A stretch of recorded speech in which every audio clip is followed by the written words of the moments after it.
Si Elena, 2:00 na ng madaling araw, nakatitig sa monitor.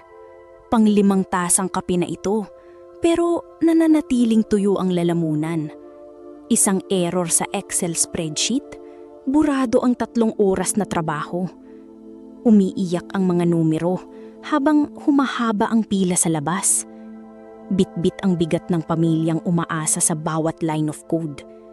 Tinitiis ang lamig ng aircon na parang walang katapusang ulan. Sa Makati, pangarap ay madalas nababaon sa tambak na data. Biglang nakita ang isang pangalan sa listahan ng mga loan. Pangalan ng ama niya, magsasaka sa probinsya, humihiling ng tulong.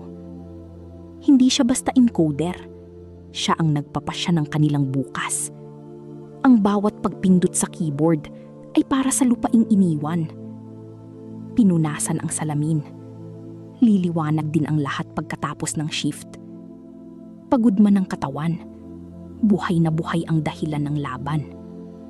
Si Elena, 2:00 na ng madaling araw, handa nang magpatuloy.